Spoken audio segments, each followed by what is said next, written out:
শুনে জান্নাতের ফিচার শুনে যেমনি জান্নাতে যাওয়ার ব্যাপারে আমরা উদ্বেলিত হয়েছি, উচ্ছ্বসিত হয়েছি, জাহান্নামের কথা শুনলে কিন্তু আমাদের কলিজা কেঁপে উঠবে। কিভাবে বিশ্বনবী পোট্রে করলেন? বিশ্বনবী বলেন, নারুকুম হাযিহিল্লাতী ইউকিদু ইবনু আদম জুজউন মিন ৭০ জুজআন মিন হাররি জাহান্নাম। ও আমার উম্মতেরা, তোমরা যে রান্নাঘরে যে আগুন দিয়ে রান্না করো, তোমরা কি ভেবেছো জাহান্নামের আগুন ওই রান্নাঘরের আগুনের মতো না? আপনারা কিচেনে যে রান্না করেন, রান্নাঘরের আগুন আর জাহান্নামের আগুন তো একই না? সিলেটের ভাইরা বুঝে থাকলে উত্তর দেন, কিচেনের রান্নাঘরের আগুন আর জাহান্নামের আগুন এক না? একরকম?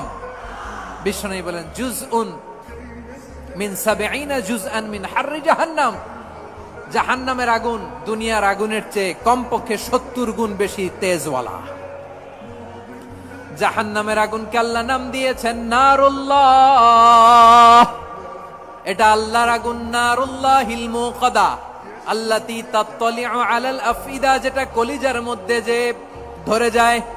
দুনিয়ার আগুন হাতে লাগলে হাত জ্বলে, পায়ে লাগলে পা জ্বলে। জাহান্নামের আগুন দেহের যেই জায়গায় লাগুক না কেন, সাথে সাথে কলিজাটা জ্বলে ছাই হয়ে যাবে। নারুল্লাহিল মুকাদা আল্লাতী তাত্তালিউ আলাল আফইদা। জাহান্নামের আগুন গায়ে লাগলে আপনার কলিজা পুড়ে ছাই হয়ে যাবে। ওই জাহান্নামে আমরা যেতে চাই? আমরা তো সবাই মিলে নাশিদ গাইলাম, জান্নাতে আমরা একা যাব না, সবাই মিলে যাব। ওই জাহান্নাম থেকেও সবাই মিলে বাঁচার দরকার আছে না নাই? কি ভয়ঙ্কর শাস্তির বর্ণনা যে বিশ্বনবী দিয়েছেন, এত বিস্তর আলোচনার সুযোগ আমার নাই। আমি শুধু সবচেয়ে হালকা পাতলা, দ্য লাইট পানিশমেন্ট, সবচেয়ে হালকা শাস্তি কি হবে এটা বলবো। বিশ্বনবী বলেন, ইন্না আহওয়ানা আহলিন নারি আযাবান ইয়াউমাল কিয়ামাতি লারাজুলুন তুদাউ ফি আখমাসি কদামাইহি জামরাতান ইয়াগলি মিনহুমা দিমাগু। জাহান্নামের সবচেয়ে হালকা আযাব কি হবে শোনো। সবচেয়ে ভারী না হালকা? সবাই বলুন, জাহান্নামের সবচেয়ে কঠিন আযাব না হালকা? জাহান্নামের সবচাইতে হালকা আযাব হলো ওই ব্যক্তির আযাব যার পায়ে দুটো জাহান্নামের আগুনের জুতা পুড়িয়ে দেয়া হবে। ওই আগুনের উত্তাপে তার মাথার মগজগুলো ভাতের মারের মতো টপ টপ টপ টপ করে বেয়ে বেয়ে পড়বে। নাউজুবিল্লাহ পড়বেন না? আচ্ছা প্রিয় সিলেট, আওয়াজ করে বলেন, এইটা যদি সবচেয়ে লাইট পানিশমেন্ট হয়, সবচেয়ে হালকা পাতলা সহনীয় আযাব যদি হয়, তাহলে ভয়ঙ্কর তোমা আযাবের কি অবস্থা হবে? আমরা কি ওই জাহান্নামে যেতে চাই? জাহান্নামের অবস্থা এত ভয়ঙ্কর হবে, জাহান্নামের ভেতরে লক্ষ লক্ষ কোটি কোটি কাফির মুশরিককে দেওয়ার পরেও জাহান্নাম বলবে, হাল মিন মাজিদ, আরো আছে নাকি, আরো দাও।